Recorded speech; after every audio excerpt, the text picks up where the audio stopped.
보세요. 여러분들 우리 지난 시간에 계속 팝업창 만들기 했었잖아요. 그쵸?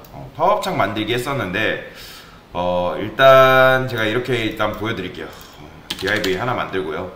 그리고 우리가 클래스 해가지고 여기다 뭐 했었어요? 팝업. 자, 팝업 뭐 1일 하겠습니다. 그리고 액티브드. 그쵸? 그러니까 우리가 HTML상에서 여기 보시면 스크롤바가 원래 생겼었잖아요. 그쵸? 어디 있냐? 그쵸? 44강 보면 이 녀석 보면 기존에 이렇게 스크롤바가 생겨가 여기 오른쪽에 보면 스크롤바가 생겨가지고 우리가 이 녀석들 팝업창 키면 스크롤바 없애게끔 만들어졌잖아요. 그쵸? 그러면 자 지금 얘 같은 경우는 자 보시면 우리가 팝업 1, 1에 관련된 거 하나 만들고 팝업 2에 관련된 거 하나 만들어 놨잖아요. 이해되시나요? 그런데 여러분 생각을 해보세요. 자 팝업이 만약에 하나가 더 추가를 했다고 생각을 해봅시다. 팝업 3가. 근데 팝업 3가 추가되면 여러분들 요거 뭐 해줘야 돼요? 한 번 더 써줘야 됩니다. 이런 식으로 팝업 3라고. 이해되시나요? 만약에 팝업 4가 생겼어요. 그러면 어떻게 해줘야 돼요? 요거를 계속 이렇게 복사해서 해줘야 돼요. 자 그러면 여러분들 생각을 해보세요. 이게 이런 식으로 반복되는 게 과연 좋은 걸까요? 뭐 자바스크립트야 jQuery야 당연히 뭐 이제 매개 변수로 값 넘겨 받으면 되기 때문에 뭐 사실 상관은 없는데 CSS는 우리가 계속해서 추가를 해줘야 된단 말이에요. 이해되시죠? 그렇기 때문에 이게 굉장히 지금 비효율적인 방식으로 우리가 하고 있는 거예요. 그러니까 1, 2마다 만들어줘야 되는 건 맞는데 지금 우리가 팝업 3가 추가되면 또 만들어줘야 되고 4, 5, 6 뭐 계속 추가될 때마다 이 팝업 HTML을 요거 스크롤바를 없애는 거를 계속 만들어줘야 돼요. 그러면 과연 그게 편한가? 아닙니다. 자 일단 그래서 보여드리기 위해서 이렇게 해보겠습니다. 자 얘는 팝업 2라고 해볼게요. 이 녀석은 자 이 녀석은 또 섹션이에요. 섹션 이렇게 해보겠습니다. 자 섹션인데 자 여기다가 div랑 그리고 섹션 앞에 자 보더 한 10픽셀 주겠습니다. 10픽셀 그리고 솔리드 레드 이렇게 줄게요. 그러면 이제 이 녀석들이 이런 식으로 만들어지겠죠. 그쵸? 그리고 마진 한 50픽셀 주고 그럼 떨어뜨릴게요. 그 다음에 헤이 한 10픽셀 줘가지고 한 요런 모양을 만들겠습니다. 요런 모양. 그 다음에 10픽셀 말고 한 100픽셀 줍시다. 자 우리가 이제 요 녀석한테 만약에 여러분들이 액티브를 붙였을 때 뭔가를 효과를 주고 싶어요. 지금 우리가 팝업 1 액티브드라는 이게 붙었잖아요. 그쵸? 제가 이 div한테 div 팝업 액티브가 이게 붙으면 뭐 해줘라? 백그라운드 컬러를 블루로 바꿔줘라 할 거예요. 그럼 당연히 블루로 바뀌겠죠. 이해되시나요? 자 이런 식으로 바뀐단 말이에요. 근데 만약에 이 div가 하나 더 추가가 됐어요. 이런 식으로. 그러면 얘는 어떻게 해줘야 돼요? 얘는 또 팝업 2래요. 그러면 팝업 2가 추가됐으면 또 뭐 해줘야 돼요 여러분들? 요거 또 추가해줘야 되잖아요. 그쵸? 이런 식으로 팝업 2 액티브드 붙었을 때 이 녀석은 요렇게 변해라. 그러니까 이런 식으로 해줬어요. 그 다음 만약에 하나 더 추가해볼게요. 팝업 3가 이런 식으로 들어왔다고 해볼게요. 그러면 또 어떻게 해줘야 돼요? 이거를 여러분들이 또 추가를 해 주셔야 됩니다. 얘는 팝업 3로 바꾸시고. 이해되시나요? 뭔 말인지? 자 이거는 안 하겠지만 팝업 4가 들어오게 되면 어떻게 되는 거예요? 당연히 여기다가 또 팝업 4 해가지고 만들어 주셔야 돼요. 그러니까 얼마나 비효율적이에요. 굉장히 비효율적이란 말이에요. 이거는 백그라운드 컬러를 하지 말고 보더 컬러라고 좀 바꿀게요. 보더 컬러 블루 뭐 이런 식으로. 그러면 이 보더 컬러가 이렇게 바뀝니다. 근데 이거는 지금 여러분들이 한 방식은 굉장히 구시대적인 방식이에요. 구시대 방식. 굉장히 별로 좋지 못한 방법입니다. 자, 그래서 우리가 생각을 한 거예요. 생각을 했어요. 자, 어떤 생각을 하냐면 이게 반복되는 거를 줄이고 최소한의 코드를 가지고 똑같은 코드가 작동될 수 있게끔 우리가 생각을 해본 거죠. 자, 그래서 이런 방식을 채택하게 됩니다. 자, 얘는 일단 팝업 4만 남기고 다 지울게요. 그리고 얘도 추가를 해줄게요. 팝업4를. 그럼 당연히 얘가 이 녀석이 바뀌겠죠. 자, 그러면 섹션 이 녀석한테 자 보세요. 요런 게 줄 수가 있어요. 클래스. 이게 뭐예요? 이 섹션에 클래스라는 속성이 있기만 해도 선택된다 라는 말이에요. 자, 여기다가 보더 컬러를 얘는 보더 컬러를 골드로 해볼게요. 자, 그러면 어떻게 된다? 보이시나요? 자, 이게 뭐냐면 자, 섹션에 클래스라는 속성이 있기만 해도 이 녀석을 선택하겠다. 이거 어디서 본 것 같지 않나요? 자, 여러분들 예전에 웹2 시간에 CSS 다이너라는 문제 풀었었죠. 거기 보면 포라는 개념을 배웠을 거예요. 포.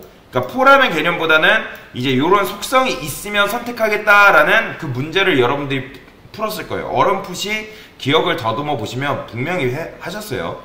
자, 기억이 안 날 수도 있지만 자, 이게 뭐냐면 클래스가 들어가 있기만 해도, 그러니까 클래스라는 속성이 있기만 해도 이 녀석을 선택하겠다. 자, 그러면 지금 얘가 팝업2인데 제가 얘가 팝업5라 할게요. 팝업5. 자, 그러면 자, 이게 어떤 의미인지 보세요. 팝업5 액티브드. 이게 뭐다? 섹션에 클래스 팝업5 액티브드가 붙어있으면 선택하겠다. 이해되시나요? 나중에 팝업5로 바뀌면 선택 안되겠죠. 동일하게 또 팝업 보면 이제 만약에 팝업 보면 팝업5는 당연히 선택 안되겠죠. 어떻게 줘야 돼 그러면? 또 우리가 이거를 복사를 해서 이렇게 팝업5를 또 선택해줘야 되는 거잖아요. 이해되시나요? 자, 그러면 그렇게 생각할 거예요. 자, 강사님 그러면 위에 거랑 밑에 거랑 결코 다를 게 없는데 굳이 밑에 거 방식을 쓰는 이유가 뭡니까? 라고 할 수가 있어요. 자, 그 질문을 당연히 할 수 있겠죠. 그런데 자, 요런 거는 이게 가능합니다. 자, 보세요. 굉장히 중요합니다. 여러분들 CSS 작업할 때 이거 진짜 중요해요. 자, CSS에는 특성 선택자라는 게 있습니다. 여러분들 자, 보세요. 특성 선택자라는 게 있어요. 여러분들 다 CSS 다이너 그 문제 풀면서 다 했던 거예요. 자, 여기다가 클래스 자, Shift 8 클래스에다가 Shift 8 이런 식으로 누르게 되면 자, 이런 모양이 나와요. 이런 거. 자, 여기다가 자, 이렇게 해볼게요. 팝업. 자, 팝업. 그리고 자, 이 녀석 일단 첫 번째 의미, 이 녀석은 뭐냐면 포함입니다. 포함. 컨테인이라는 선택자죠. 자, 이게 뭐예요? 자, 클래스에 요게 붙으면 어떤 의미냐면 팝업이라는 이름이 포함된 녀석을 내가 선택하겠다라는 의미예요. 자, 다시 클래스라는 속성을 가진 녀석인데 이걸 붙이게 되면 야, 클래스라는 이름을 가진 녀석 중에 자, 팝업이 포함된 녀석을 내가 선택하겠다. 이해되시나요? 자, 그 다음에 하나 더 있어요. 자, 클래스 그리고 Shift 6 누르게 되면 이런 식으로 나와요. 자, 그리고 이거는 동일하게 복사를 해서 자, 얘는 뭐냐면 시작입니다. 시작. 여러분들 배웠어요. 스타트 위드. 자, 얘는 뭐예요? 클래스가 붙은 녀석을 선택을 하는데 어떤 거? 팝업으로 시작되는 녀석을 내가 선택하겠다. 팝업으로 시작되는 녀석을 선택하겠다라는 의미예요. 자, 하나 더. 자, 이런 게 있어요. 자, 얘는 뭘까요? 여러분들 시작이 있으면 당연히 뭐도 있겠어요? 끝도 있겠죠. 얘는 end with입니다. end with. 이건 굉장히 중요한 거예요, 여러분들. 특성 선택자. 자, 얘는 팝업이 포함되기만 해도 되는 녀석. 얘는 팝업으로 시작되는 녀석. 얘는 팝업으로 끝나는 녀석이라고 보시면 돼요. 자, 그러면 자, 이제 요 개념 배웠으면 이제 나왔죠? 이제 각 나왔죠? 어떻게 하면 되는 거예요? 자, 지금 우리가 이런 식으로 짰는데 자, 섹션 클래스 팝업 4 액티브드. 이제는 만약에 이게 추가가 되면 어떻게 하면 된다? 얘를 이런 식으로 해줄 수 있겠죠. 자, 이게 뭐예요? 그러니까 섹션이긴 한데 클래스가 붙었어요. 클래스가 붙은 녀석 중에 팝업 요걸로 시작되는 녀석. 요걸로 이제 다시 요게 이제 포함되어 있기만 해도 내가 선택하겠다라고 보시면 되겠죠. 그러면 제가 정말 그런지 볼게요. 제가 여기를 숫자를 100으로 바꿔볼게요. 그런데 선택된다 안된다? 선택되는 거죠. 자, 4로 했고 하나 더 추가해볼게요. 제가 여기다가 100이라 해볼게요. 된다 안된다? 됩니다. 보이죠? 하나 더 추가했더니 바뀌죠. 그러면 자, 이렇게도 할 수 있어요. 이거는 이런 식으로도 바꿀 수가 있습니다. 이게 지금 포함이잖아요. 그렇죠? 이렇게도 하나 더 써줄 수 있습니다. 이런 식으로 여기다가 그러니까 좀 더 정확성을 부여를 하는 거죠. 왜냐면 팝업이라는 요 녀석은 있을 수도 있는 거잖아요. 우리 팝업 만들 때 팝업 1 했었잖아요. 그쵸? 이런 녀석은 있을 수도 있으니까 좀 더 정확하게 검색을 하기 위해서 이렇게 이런 식으로 붙여주는 거죠. 이게 뭐다? 이런 녀석과 이런 녀석을 발견하면 내가 선택하겠다. 그래서 이렇게 하면 높은 확률로 이런 녀석이 있다고 가정을 하고 이런 녀석들을 선택을 하겠죠. 그럼 이렇게 하면 자, 이렇게 할 필요가 있다 없다? HTML이 계속 추가될 때마다 CSS를 이런 식으로 추가할 필요가 없다는 거죠. 왜냐면 얘 하나로 처리가 되니까. 그래서 이런 식으로 힌트를 드릴 수 있겠다. 자, 그러면 이제 여러분들이 뭘 해보시면 되냐면 지금 우리가 만든 요거는 요거 44강은 지금 이런 식으로 우리가 중첩돼서 만들어놨어요. 요거를. 그러면 자, 지금 시간 드릴 테니까 얘 중첩을 여러분들이 없애주세요.